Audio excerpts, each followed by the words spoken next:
The VGRT Gaming Podcast, episode 763, recorded on September 17th, 2025.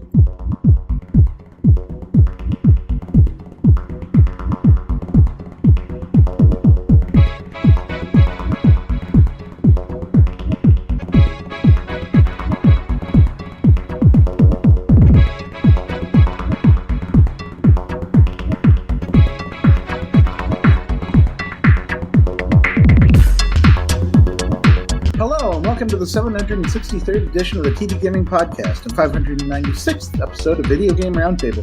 I'm TJ Denzer. I'm Scott Dirk. I am Jonah Powell. Let's talk about what you've been playing. TJ, what have you been playing? Almost exclusively Hollow Knight. Silk Song. Yeah, everybody's been playing that game. Me. I find it to be everything that it was supposed to be so far. Except harder. Oh no, definitely harder. Matter of fact, there's a patch coming out to make it less hard. Actually, that one came out already. It nerfed a couple of the bosses and made the mid-game currency a little bit better. Yeah, that was the big complaint, was that the bosses were too hard. Like there were some that did 2 hits instead of 1 when they attacked you, that sort of thing. I hear there's a lot to do, like a lot of side quests. Oh yeah, it's a huge map. If I had to, so I played through all of Hollow Knight 1. I'm one of the people that have been I'm one of the sickos that have been waiting for this game for 8 years. I was. Really, you're not the only person, right? Every conference since 2019, everybody keeps on posting Silk Song, Skong. Yeah, but that is to say that, when it came to this game, I'm very familiar with Hollow Knight, and I knew what I was in for as far as just, you have to remember, Silk Song at one time wasn't meant to be its own game. Yes, it was meant to be an expansion on top of the irregular Hollow Knight, which means that it was supposed to be additional and harder content for Hollow Knight. That was one of the complaints, by the way, by some players, says this feels like an expansion. And the response is, well, but it's a massive expansion. It's more of Hollow Knight, exactly what you guys wanted. Right. It's what we like to call in the business a standalone expansion. and that is to say, I've been going through this game for review and on live stream, and I've been doing no hit runs of the bosses as I go. Nice. So to me, Mega Man? I mean, to me, it's this isn't an easy game by any stretch of the imagination, but it's not unfair. You have to learn the patterns. You have to figure out you have to learn your reflexes, hone your reflexes, figure out the kit that works for you. Here's the thing: some people have said that the correct word is not to say that it's hard, but that it's punishing. Mm-hmm. And I think a perfect example of that is that you don't have much recovery after you get hit in this game. It's maybe half a second, and then you can be hit again. So if you're inside the body of a large enemy, you'll get hit immediately after you just got hit. And some of those enemies are taking off 2 pips of life from your 5 pip life health bar. Welcome to Castlevania. Yeah, those people who smack you and they they bang you back a couple of feet, and then, oh no, I'm falling to my death. But I kind of put my finger on it, is that those old games, they have a moment of invulnerability where you can boost. It's called damage boosting. You basically brute force your way through enemies. You take the damage and then you brute force your way through them. In Hollow Knight Silk Song, you don't have that recovery and you don't have that invulnerability for long enough for anything other than escape. And so things can go from you're doing well and you have all your life to you're dead and respawning in no time. The knife's edge. Sounds like Mega Man to me. Yeah, it's good though so far. It's a very, very good quality. If this was an expansion, it would be the best expansion, one of the best expansions of all time. But it certainly warrants itself as a proper standalone game. I think it's very interesting and fun. Well, it's interesting to see how that evolved. It was, Silk Song was supposed to be an expansion, and then at some point they said, you know what? This is too big to be an expansion. I will say this though, and when we talk about the Nintendo Direct, we can reference this. But how much does Silk Song cost? $20. That's a great price. Not going to do better than that. That is double A money for it's it's like indie money for a AA game. Yeah, and people are on average like clocking in to 45 hours on the main quest of this game, so it's a chunky game. Scott, what have you been playing? I've been playing the the first remake demo. I've been having fun with that. It's a very meaty demo, so I've been going through that. A lot of demos coming out lately. Mm-hmm. There's Alabaster Dawn coming out tomorrow, so I'm going to be checking that out as well. I believe they released a Borderlands 4 demo. There was another demo that for an entire castle of one of the games that I forgot which one it was. But they said that there's this huge demo for the castle level of a game that just came out. I'm trying to remember what it is. It's not a small game. It hasn't come out yet. But anyways, I've been playing games. I played 3 games in the time we spoke. First game, I played Dragon Age Inquisition again because it is on EA. It's on Game Pass because it's part of EA Play. So I said, screw it, I'm going to play this because I want the achievements now. And I played the entire game, every single side story. And I realized, oh my god, the times I was playing before, I got endings. I thought I got the happy ending, but now I got the happiest ending. So it's really strange.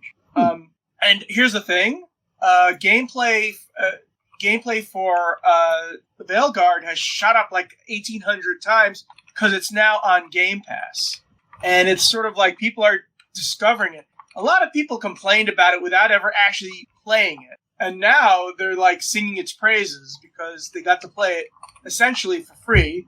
But I knew that. Here's the thing: I don't give a shit what people say about a game. I remember BioShock 2, and people were down on it, mostly because of Minerva's Den. But I thought, at the time, it was a big improvement over BioShock. And even after all the BioShocks that came after, it's the best BioShock. And people are starting to come around on that. Alpha Protocol. Can't buy it anymore. And I finally got to replay it because, for whatever reason, now it works. The next game I played, and I 100%ed it. And here's the thing. I didn't even know it existed until I saw a video about video game protagonists, and that is Wandersong. And it came out before the Artful Escape. This game has more game than the Artful Escape, but it has the same themes. And the one thing I love... Have you ever heard of Wandersong? I've heard of it. I've never played it. Here's the interesting thing. It runs on a theme in which you are not the hero. And as a matter of fact, you don't get achievements. The hero who you don't play gets the achievements. Your character doesn't earn achievements. It's hilarious. But I would strongly suggest to play this game and play it all the way through because it has a great payoff. Like the Artful Escape, it has a magnificent payoff, and you really have to try it out. It starts off silly, but then it keeps on going on. And then there was a stealth drop on Game Pass, which I played today. And that is Deep Rock Galactic Survivor.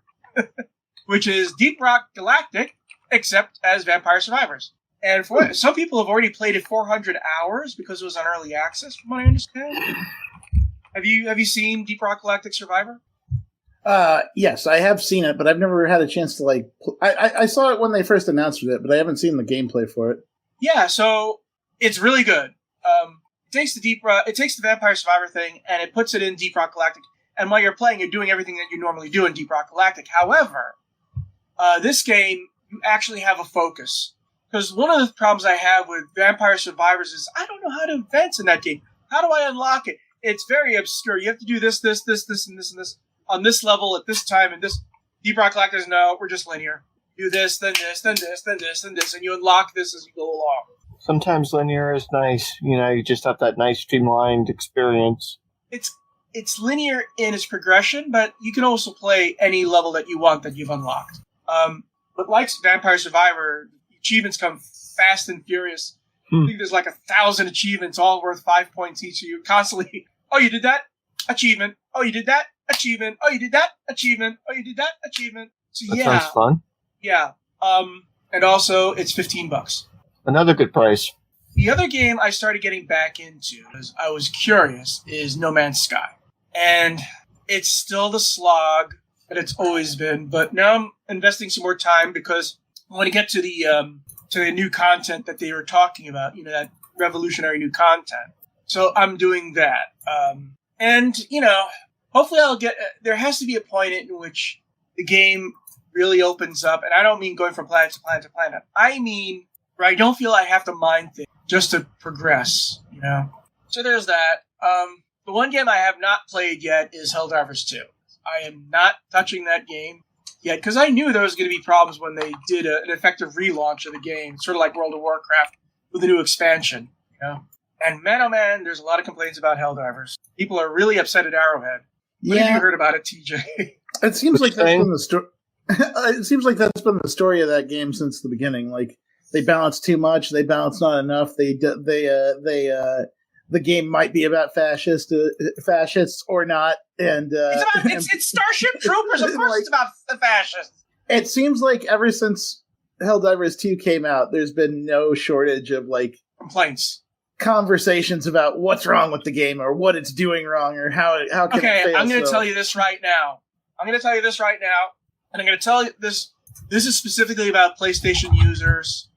They are the most whiny, ungrateful people ever want to meet in terms of games.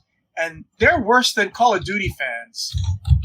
They are unpleasable until they're pleased, and then they're unpleased. And I saw one Lieutenant Lightbeer, he has a YouTube video, showed a graph, and it was sort of like saying, complaints, we love it. Complaints, we love it. Complaints, we love it. Complaints, we love it.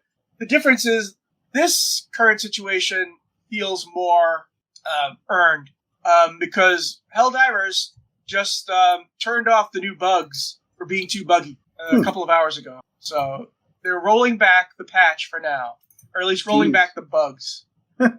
That's wild. I really, it is like you said, like a lot of those people just love to complain. I don't think that they'll ever fully get it right as far as most people go, but I guess that it makes sense that now we have more fresh complaints because because the floodgates are now open to Xbox players and Game Pass players. So now you've got like a good chunk of new players that come in. They get to come in. You got a big group of new players that get to come in and complain about the things that the other players had gotten done about complaining, and now I mean, they can't. They have something to complain about other than Halo now. Yeah, man, they turned on Arrowhead like nothing else. It's just like, man, have you seen that? Okay, so one thing that I have to bring up because just of Destiny, or rather, you mentioned Halo, but have you seen Destiny Rising and how much it's kind of taking off? Where people are kind of falling off of Destiny 2 because they haven't been able to get much right recently. So this is like a thing that's been going on for most of this year where like Destiny 2 fans have been pretty mad because Bungie keeps adding new stuff to the game and expansions and keeps breaking older things and just keeps adding more new things. That's a tale as old as time. I remember when I was playing Dark Age of Camelot, and when the Atlantis DLC, at some point, the Atlantis DLC had items that made all the hard-earned weapons obsolete. And then the Atlantis DLC weapons were pieces of shit, too. So, yeah, that's nothing new. Right, but, like, in this particular regard, like, as Destiny 2, players have been kind of getting fed up. I mean, there's still about 30,000 concurrents on there, which is crazy for a live service game.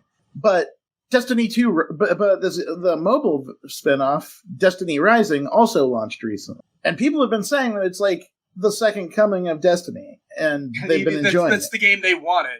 Yeah, like, they've been, like, a lot of my colleagues that are diehards on Destiny, like, they've been going to Rising more than they've been playing Destiny 2. And even though it's a mobile, it's mobile only right now. Remember Diablo, the mobile version of Diablo? Yeah, Diablo Immortals. Yeah, so it's sort of like the reverse of that. And you have this. It's on. If you play it on Android, you can use an Android emulator to get it onto PC and play it there. So that's what some people have been doing, and it's like it's scratching that Destiny urge for them because D2 has not been doing it lately. I just said, it's all about the bugs, isn't it? Everything comes back to Silksong, doesn't it? Mm-hmm. But Arrowhead said that our patch yesterday, combined with other issues regarding the balance of the Rupper strain, has made them function in a way we did not intend. And holy cow, I've seen some of the videos. They were not intended to do that. Yeah. They were not intended to just one-hit kill some people or just teleport beneath them and stuff like that. It's like these bugs literally broke the game. The Rupper Show will be back online in 5 weeks. Interesting. Which is fine. It's fine with me. You know what? Let the new players... And here's the thing. A lot of Xbox players have been playing on PC, and now they just get to play it on their favorite console. Do we want to talk about Ubisoft now? We have two things to Sure. talk about Ubisoft now. First thing, Ubisoft has some Assassin's Creed DLC that's founded by Saudi Arabia, which the people working at Ubisoft is not okay. And then Ubisoft opens their trap and says something incredibly stupid. Talking with partners who do not share our democratic values does not mean abandoning them. Really now? What the fuck? Oh, well, if North Korea pays you enough, I guess you're going to do DLC for them too, right? Oh, they don't like democracy, but hey, we'll still... That doesn't mean anything to us. Hey, maybe Vladimir can pay him money to do a Russian. Truly a washing our hands of the situation. We're just making the content now, stance. That's such a cowardly way to go about it. Hey, remember when remember Assassin's Creed always says, what is the line? This game, what's it called, has a diversity of faiths and all that stuff. Well, I guess if you're a brutal monarchy, that's fine too. Yeah, and so like I said, why don't they just do a deal with North Korea and Russia now? That should be fine. If you partner with somebody, you can't disavow everything about them while also partnering with them. You can't pretend that you're not at the very least funding the behavior that they can that they execute. And I guess there's a lot of groups partnering up with Saudi Arabia these days. And I understand why. It's about the money because Saudi Arabia has an infinite money hack. But here's the thing. Ubisoft, they would never have had this problem with the DLC as is. It's just who's funding it. Because remember, the DLC it sees Basim it is for Assassin's Creed Mirage visiting Al-Uwa, which is an ancient city in Saudi Arabia, right? Mm-hmm. So it's fine, but it's the money behind it that's concerning. Yes, because at some point you don't get to say we just take their money. We don't actually support what they do. You can't fucking say that. That's not true. You can't. It's simply not true. Hey, there's 2 words I like to tell Ubisoft. You hear? Here's the 2 words I'd like to whisper to you: money laundering. Mm-hmm. This was the thing that we talked about a little bit ago because recently Saudi Arabia, a Saudi Arabia-backed company, Qiddiya, also finalized acquisition of half of Evo, and that was a huge moment for FGC people having to talk about is our hobby being bought out by Saudi Arabia? And it is a legitimate concern because I don't want to travel to Saudi Arabia. I have nothing against the people. I just don't think I'd do well there. That's just the way it is. And I think that's for a lot of people. There's nothing wrong with the Saudi Arabian people. There's nothing wrong with Saudi Arabian citizens. It's the government and the activity that it is engaged in the past that has given people rightful cause for concern. And when it looks like the entire entertainment world is being scraped up and consolidated into Saudi Arabia, that's a disturbing and uncomfortable thing to watch. I'm not as concerned. They're busy bankrupting themselves. So yeah, but then if they bankrupt themselves altogether, what happens to Evo? What happens to all the things that they've bought that I like? There'll be people who are able. What happens to SNK? What happens to There's so much stuff that they have their hands in now, and so much. I don't know. Do you think golf is going to go away if because of LIV now? No, I don't. Here's the thing: Evo has fans, and believe it or not, they're not from Saudi Arabia. It'll live. Someone will say there's this huge thing of fans, So I'm not too worried about that. So let's talk about good news. That's about Ubisoft. Hey, guess what's back? The Crew. Crew Unlimited has been released 2 days ago. Yeah, there was a fan, I guess a fan mod or something, or some fans got together to make it. Right. So what they did was they modded it so that there could be private servers. So now that the game works, the only thing that you need is an actual original copy of the game. Good luck getting that if you never owned a copy, because guess what? It's no longer available digitally. But I think there might be, but it's on PC. But if you were a fan of the crew and still have the game, because when a game is delisted, they don't completely delist it. You still are able to download it for yourself. So now, at least, the game is functional. So I never liked the crew. I thought it was janky in terms of racing. But here's the thing. That had a huge fan base. And now those who still own the crew can actually play the game. Because it's one of those games in which when you turn off the online, that's it. The game's done. Yeah, so I'm glad, I guess Stop Killing Games has influenced this, I would think. Here's the thing. This is not influenced by Stop Killing Games, but this is sort of like Reclamation. And Ubisoft really can't say anything because it's a mod and the people paid for it. So they can do whatever the fuck they want. This isn't a situation like City of Heroes in which NCSoft had to grant permission to the people to do City of Heroes MMO. No. This is people who have modded the game. It has a different way of working online now, and it is perfectly fine for them. So, and here's the best part, is that server will support offline racing. And also, all your local save games will work. And the people who did it, the Crew Unlimited, said, no one will ever be able to take this away from you now. Well, that's good, at least. Yeah. And Ubisoft can't do anything about it because it's a mod. It's a mod. And people paid for the game. This is not a pirated version of the Crew. This is just a mod that allows you to have online gameplay again. So, some disturbing news. Well, not disturbing. Annoying news from Microsoft. Guess what? There's going to be a patch later this year, and their AI is going to be in all their software, like Office 365 and all that stuff. Yeah, that really sucks. And you cannot you cannot remove it. It's going to be baked. Yeah. Have to learn Linux. I don't use Office 365 anyway, so I don't care. But yeah, I mean, it's not AI. It's a deep language learner. That's all it is. A large language model. But here's the thing. We survived Clippy. We can survive it. Clippy wasn't bad. And you could also change Clippy. There was different companions. Only popped up all the time and said, hey, looks like you want to do this. You could have an actual wizard there, or a cat, or a dog, or I think a robot in Planet Earth. There was so many options. Have Clippy. I don't want a dog or a cat or a wizard. I want an annoying paperclip. Okay, you can go have the annoying paperclip. I don't want an annoying cat. Cats are not annoying. Okay then. It's going to happen in October 2025. It's going to be part of 365 Microsoft Desktop Client. I wonder what happened to Cortana then. Nobody liked it. Yeah, I mean, I think she just didn't end up fitting into their model, because I definitely remember I would turn off Cortana anytime I had the option. Here's the thing. I hate Copilot on Bing, and I hate Google's AI assistant. It's sort of like intrusive. It's like, I don't care. You're not helping me. I need a website that I want. I don't know what it is, but Bing really does not do web searches well. And I think it's because Google has the perfect... if I remember correctly, Google has the site prioritization or something like that, certain algorithm that they use that gets what I want faster. So I still use Google. I seldom ever use Edge. Also, I don't want news items when I open up a browser. So, anyways, some more good news. This was announced today. Guess what?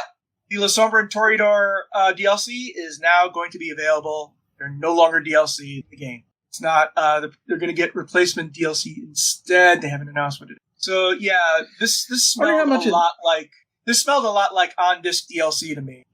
I wonder how much trouble they would have had if they just released the game and then announced the DLC afterwards. Game's not ready yet. Problem is the game's not ready. Yeah, I know, but what if they had just held off on announcing this DLC altogether and not just straight up told everybody how far ahead of the game's launch that it was going to have DLC immediately? It's Paradox Interactive. Paradox Interactive is all about the DLC. We know this. You've played Crusader Kings. You've played Europa Universalis.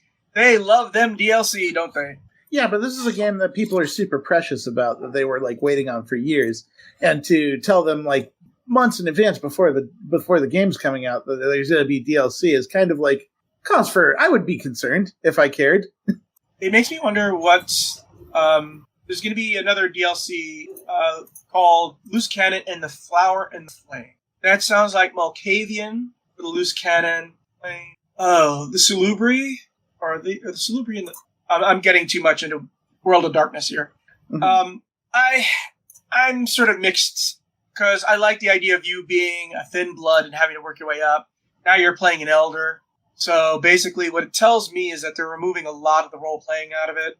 And like I said, a lot of people who have demoed the game have said it's a lot like Arcane's games, like, Arcane, right?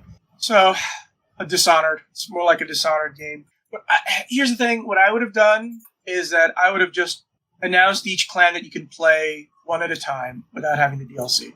I don't know if it's the Chinese room who walked it back. I'm pretty sure it's the publisher. But on the other hand, hopefully they might have got the impression that our game may not be as good as people expect, so why annoy them more by having DLC?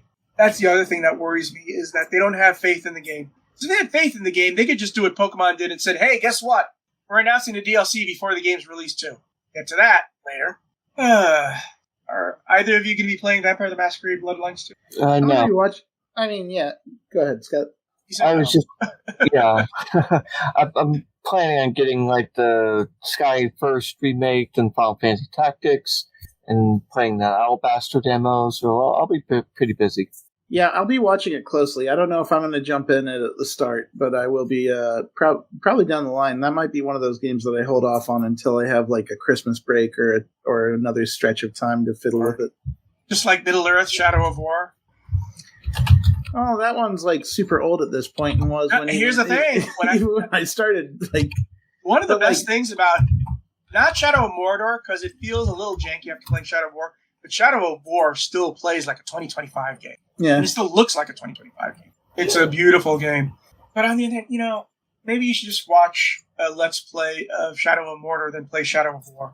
I'm saying these are one of the greatest games of all time. You got to play it at some point. I've watched gameplay of them a lot. Like, I've seen there's a video out there of like what happens when you basically decimate someone down to level from like a high level. Oh, shaming them. Down to level 1. You shame them. But like decimating them down to level 1 and just turning them into shaming them. Keep shaming them. At some point, well, here's the thing: if they become deranged, they become level 80 or 90. Wow, really? So they like jump from level 1 to no. Sometimes they go deranged. Sometimes they become insane. But if they get deranged, they jump to level 90. They'll always be like 30 levels higher than you. Wow, that's scary. But there is a Nemesis System game coming out now. There is? What is it called? Trying to remember it. It's coming out, and it's going to use the Nemesis System. Not Wonder Woman, not the game that Monolith was. And I have no idea. I remember reading about it, but they're going to be coming out. It's going to be coming soon. Let's talk about Nintendo Direct. And once again, people like the show. Then after the show, people are really, really angry. And Nintendo's been doing this. They've been pissed off. Let's talk about what was announced in the show itself before we talk about what people are so upset about. What did you find? Okay, you know what? I already know that you're going to say it's Emblem, Fire Emblem, but what stood out to you most? For me, Dragon's Quest VII getting remade. That's definitely, I think, the Dragon's Quest that needed the most fixing and remaking was that game. It didn't work for me on PlayStation 1. I don't know, my disc was bad or something. And so I'm looking forward to seeing that on Steam, and I've heard that they've done a lot of good things with the being able to change a class at any point in the game. You don't have to go back to town to do that. It looks like it's good. It's like people are complaining about the 3D animation. Looks like that Police Force, Americans Police Force or whatever. But I think it's fine. It's Toriyama's art just done in 3D instead of cel shading. You know what it looked like to me? It looked like it was claymation. It looked like it was done by Nick Lord. Like I was watching an Aardman project. Yeah, I think that's why they mentioned that other old show, because I think that was also some sort of stop motion puppetry or whatever. Yeah, it's interesting looking. It's not only. Here's the thing: Nintendo did a lot of multi-platform games. But the second it was shown, the PlayStation and Xbox versions were also posted. Oh yeah, it's also posted on Steam. So yeah, there's no question. How about you, TJ? What was the question? What was the game you're most excited about that was shown at Nintendo Direct? Oh, Pokopia, by far. Okay. I thought you might say Hades, too. Pokopia was absolutely, like, weird. And it was, okay, so the premise of this game is a Ditto, which is the transform Pokemon in Pokemon, finds a Pokedex that shows it a kid, and it transforms into said child, and steals the Pokedex and runs out into the world and starts making a settlement with the Pokemon it catches. And it's weird because normally like Dittos have like the derpy face that tells you they're a Ditto, but they also like take on the shape of whatever they are and like match it. This one like turns its hands into vine whips, turns it like can breathe fire. At one point you craft furniture for your Pokemon like to build a campsite. And the Ditto kid just swallows a chair and then goes over to where it wants to put it and throws up the chair. And it was just so unhinged and wacky and weird, and it was a little uncomfortable to watch, but also hilarious. Also, the game looks a lot like Dragon Quest Builders, and I love those games. Yeah, and it's, for those who don't know, it's a cozy life sim farming game. Mm-hmm. So you're going to have Squirtle helping water the plants. No, you're going to take Squirtle's power, and then you're going to spit water that's what I mean, plants as a strange Ditto kid. Or use leafage from the Bulbasaur. It's so funny. Like that was by far the funniest part. Even though I have to also laugh at the fact that Nintendo is bringing back, of all things, the freaking Virtual Boy. Oh yeah, we'll talk about that in a moment. Let's talk about stuff that's good. So, are you excited about Fire Emblem Fortunes? It's interesting to see that they're going to bring out another. They're finally working on a new strategy in the Fire Emblem series, because like those games are always huge for everyone who plays them. Like it's. I would say that Fire Emblem has an enormous, ridiculous following for a strategy game, and I know a few people were like, "Oh no, now we're going to get a fresh crop of sword wielders for Smash Bros. When that finally happens again." But it's been consistently a good, strong series. You know, it's done well, like you said. But I don't know if they showed a lot of gameplay. I think it was just a cutscene of an arena. I think the entire game is going to have that cell shaded look, though. Probably. The cutscenes are not too different from actual gameplay. They also showed the return of the god character from Fire Emblem Three Houses. Satoth, I think her name is. She's got green hair, and she saves the protagonist in Three Houses and kind of sets them on their path. And so she appeared at the very end of the trailer for this latest Fire Emblem game. So there's going to be a little bit of connective tissue. Metroid 4 Beyond. Has anybody finally got a release date? That was something December like 4th. Everybody was like, "Are they going to push it back again, or is it going to be in 2026?" They can't do this to us, and then they finally showed it. I know, but it's kind of fatigue now. It's like, do we really care? Yeah, plenty of people still care. It's Metroid, I guess. She also got herself a bike, which is interesting because, like, I hope it's not an open world game. I hope the bike is kind of for like a few set segments and not like a huge part of the game because it's not Metroid. As usual, I liked Yoshi best. Yoshi and the Mysterious Book. Those games always have a great look to them, and it's an educational game, but who cares? So, let's talk about the things that people are really, really, really upset about. Okay, first things first, let's talk about the Virtual Boy. How much is it going to cost? Well, if you want the plastic thing, it's going to cost $80. $100. And $99.99. I think it's actually more expensive than when it originally came out. Let's continue. Nuts. They also have a Labo version for $25. $25 for cardboard. I can't believe they're selling this thing again. Yeah, it's like they want another failure. Here's the original was the original retailed at $180. So. Oh yeah, wow! Okay, no. Here's the thing. I know someone who said his friend's mother came home and got two of them and gave one to him, even though he's not her son. So he said he realized, oh my god, they must have been selling for $5. They were giving it away. I'll tell you this though, like that the Nintendo Virtual Boy is actually one of those collector's items that ends up getting priced much higher than it's actually worth on like, no one uses That's it. nuts. No one uses it though. It's like when you buy a copy of Action Comics #1. Are you going to open up and read it? I'm looking at some of the listings for it right now, and it's but here's the nuts part: 745, 500. Wow! Like people.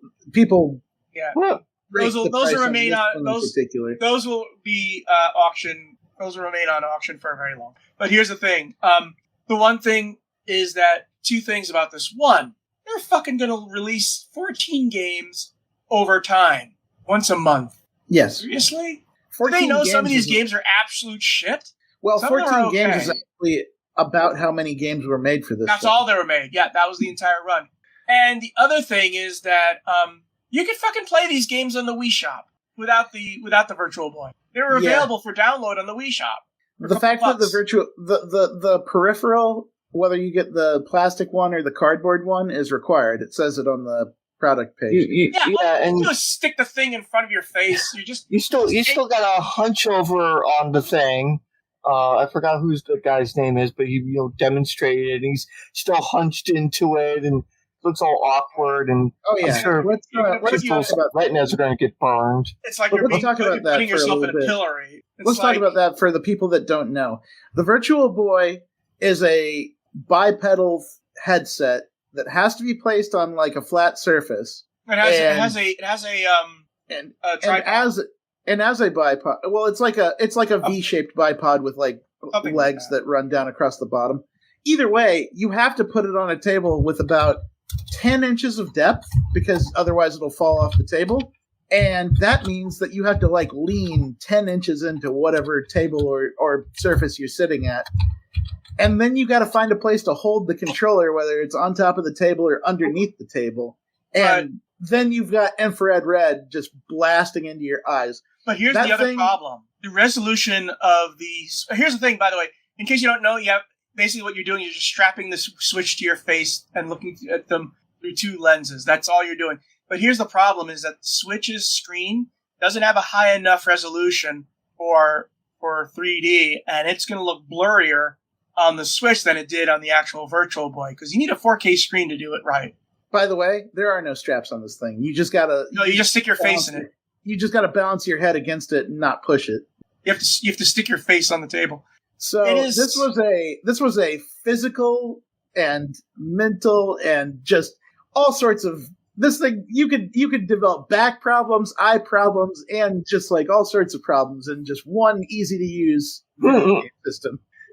You'd think they'd learn from the Labo, because by the way, the Labo had a VR system too. So, remember Labo VR?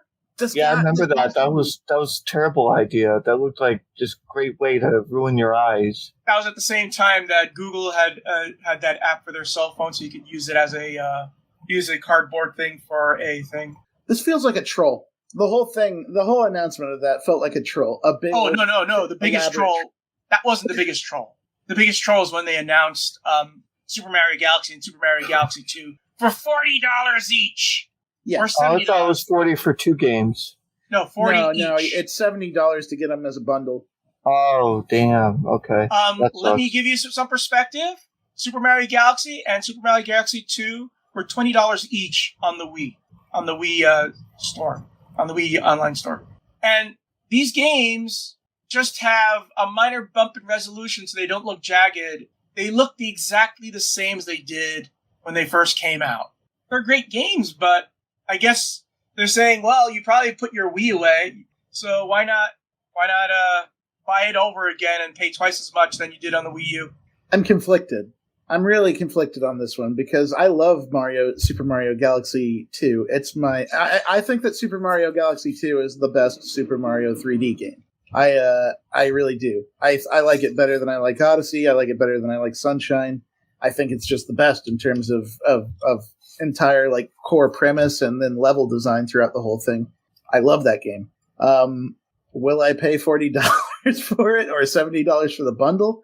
I don't know yet. I have time to think about it, but I would make sure that it's a full physical release on the game card and not that game key card thing.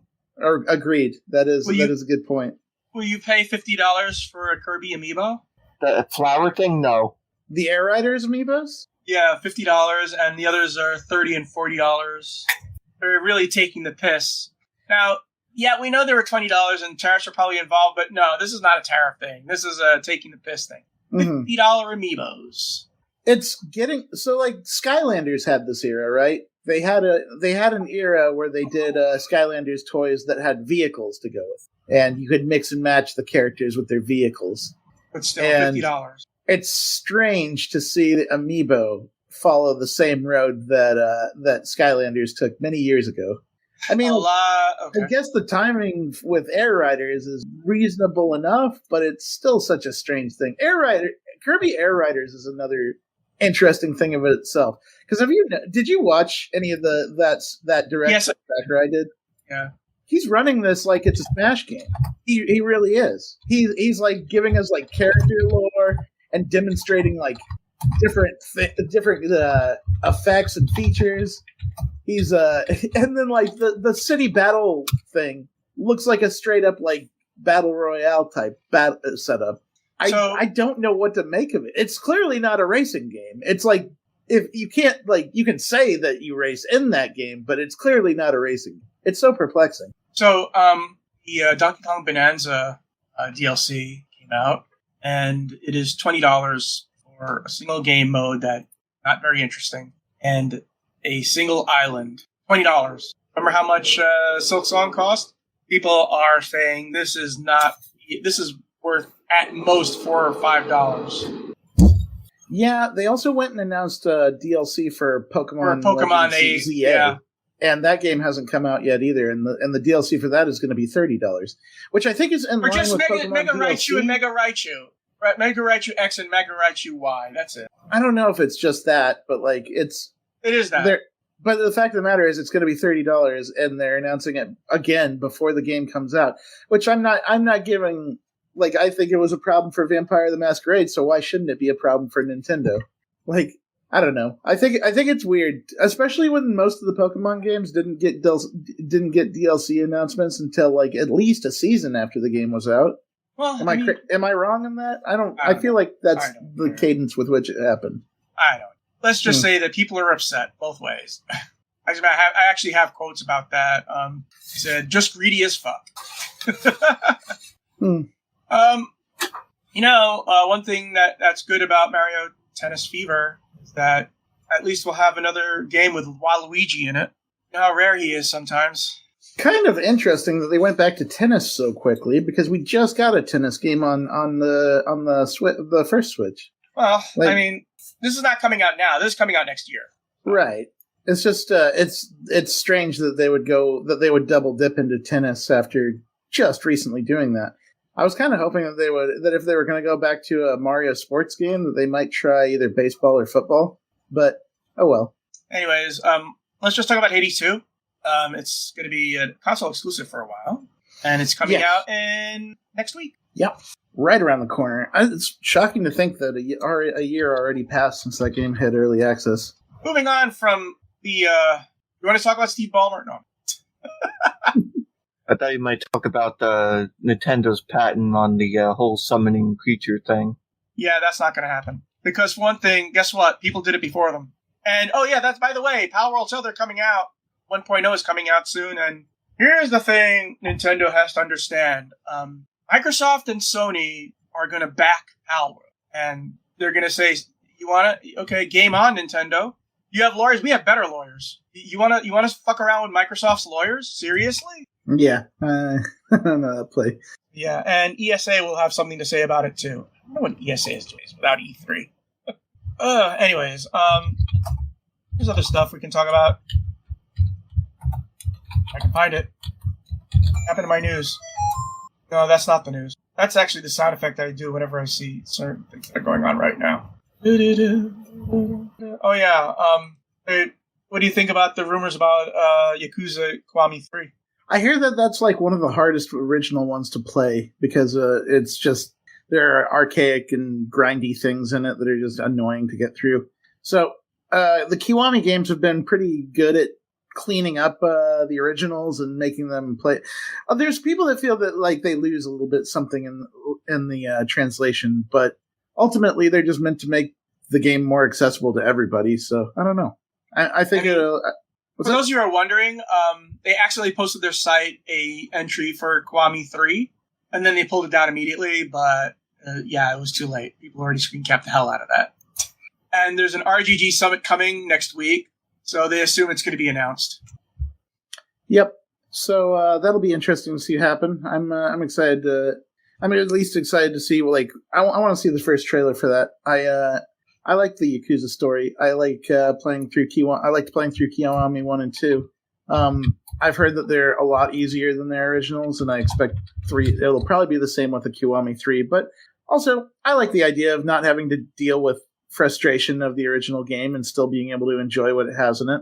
So, Gearbox severely underestimated how much the fans are just going to. They released free loot for players because it's broken. People are doing these $1 million hits. They're just exploiting the hell out of it. They're doing infinite damage builds that can nuke bosses in under 10 seconds. I don't think that's such a bad thing. I think the bigger problem is that Randy Pitchford needs to have his phone taken away. He's not doing that team any favors. He keeps talking. He just seems to piss everyone off every time he opens his mouth. Man, he's in the replies of people that are talking shit on Borderlands, like giving them tech advice that doesn't work. And it's like, man, I get it. You worked so hard on that. You have a lot of passion for it. You have you want this thing to succeed. It's your baby. I get it. Let your team handle that stuff. Let the people that you hire to handle that stuff. Don't go out there yelling at people that they're wrong for criticizing your game and they need to get over themselves or code their own engine. Like, come on, man. Oh, by the way, did you see the bug in which people who are playing solo in Destiny 2 can no longer respawn? I didn't see that. I forgot about it. It was yesterday. They're working on it, but can you imagine? You're playing solo and you can't respawn when you die. Yeah, I didn't know about that one. But like, and,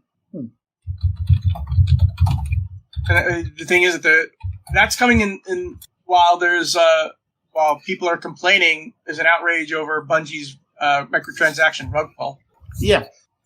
Like and like I said, it's a thing where like people are starting to get fed up to the point where you still have a pretty good player base over there, but like if something better comes along and people are ready, they might. I don't know why people like that. I'm sorry, but that game, both Destiny and Destiny 2, bored me to tears. Yeah, I know, and yet they have like even despite the being in like one of the worst states that they're in, they still have like 24,000 people in there right now, and that's like at a downtime.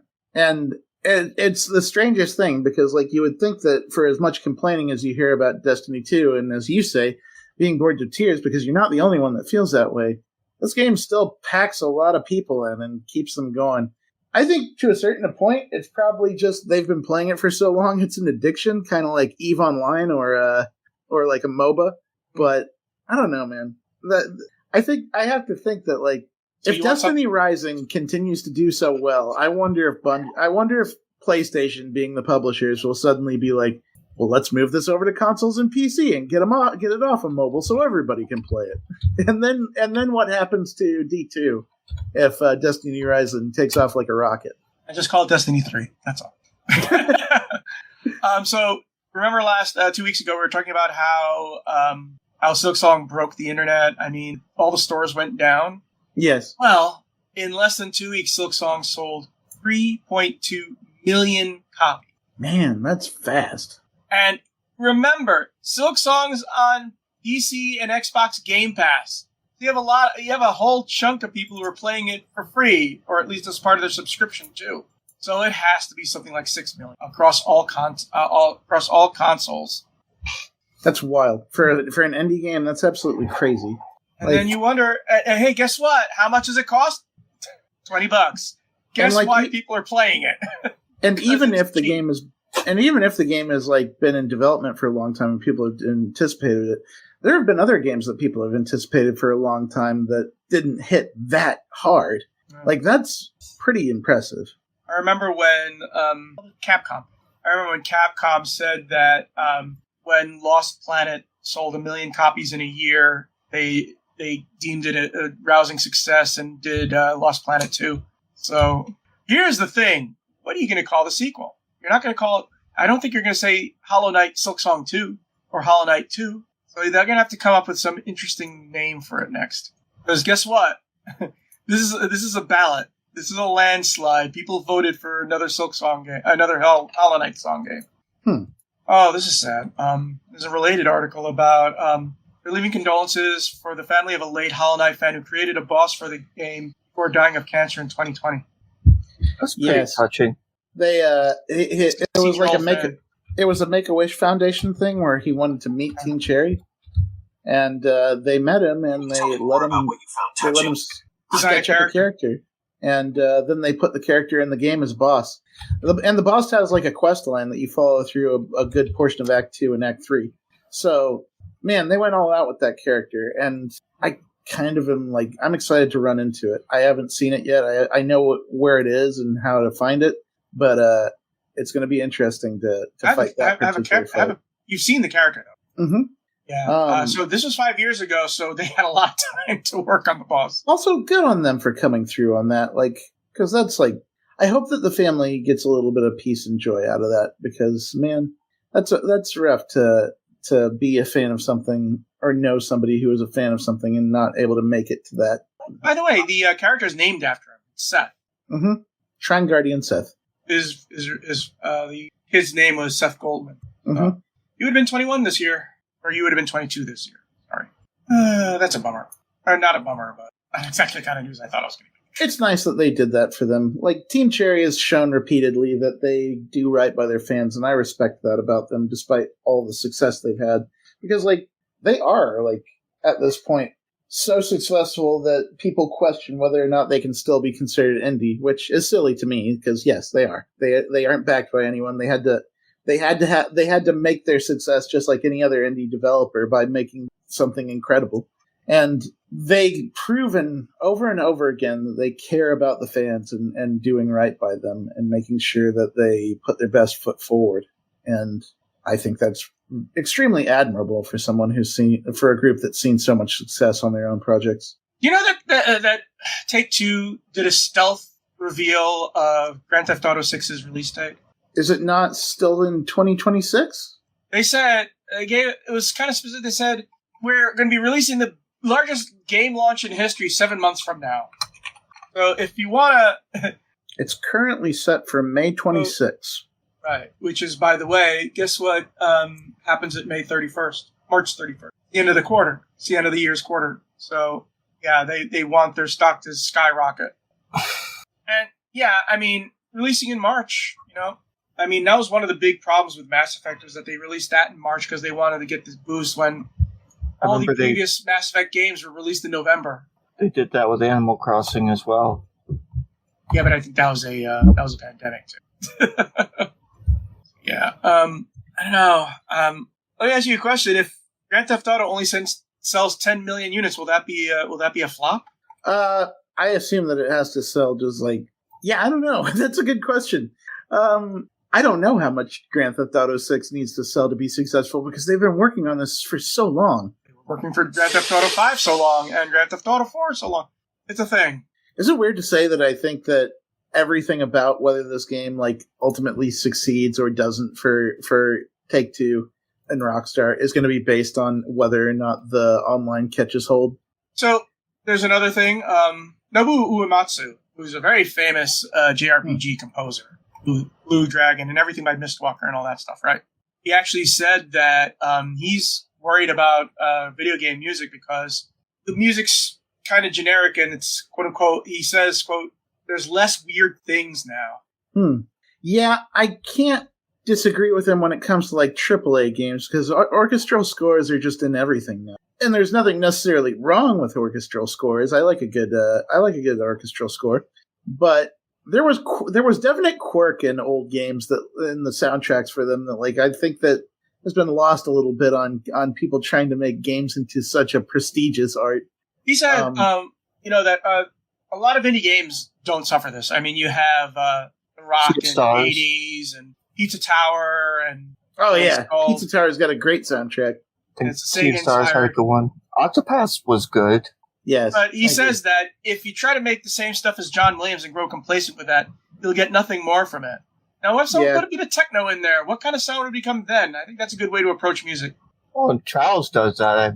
It has a great variety of music there. Yeah. Oh yeah, Hollow Knight. Hollow Knight has a indie string section. Yeah, and I mean, like, I really like Hollow Knight's music, and it does fall under that sort of orchestral score thing. But it's just, I also like a lot of stuff like Absalom, which I played a demo of recently, had a pretty good score behind it, and that's like T. Lopez and Gareth Coker, and also I think the Doom composer. He added some stuff to that, which is crazy. One who people were wanted to boycott for. One that people were really not him. They wanted to boycott the game because it was using his music. It was using masters of his music that he didn't sign off on. Oh. And I do like, there's some orchestral music that really works. I mean, Mass Effect is a good example. You'll never forget that score. But often it's sort of like just generic orchestral hits. I feel like Yacht Club Games has a really good handle on sort of retro style music with what they do. Of course, Shovel Knight has an amazing soundtrack, but also some of the stuff from the upcoming game, Nina the Hollower. You're going to talk about Nier Automata next, because you're required to.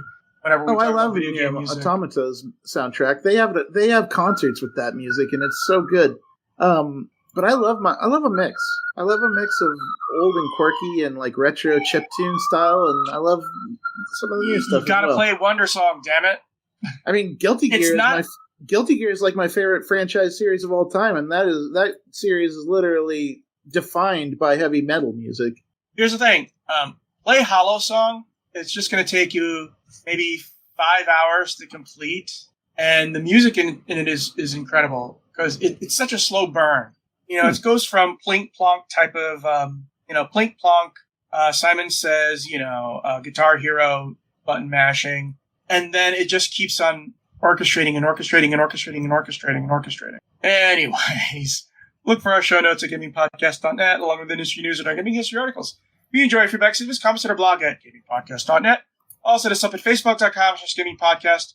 You can subscribe to us on iTunes, leave us iTunes comments. You can find me at Twitter at Jonah Falcon. You can find me at Johnny Chugs. You can find me at Chart the Sage.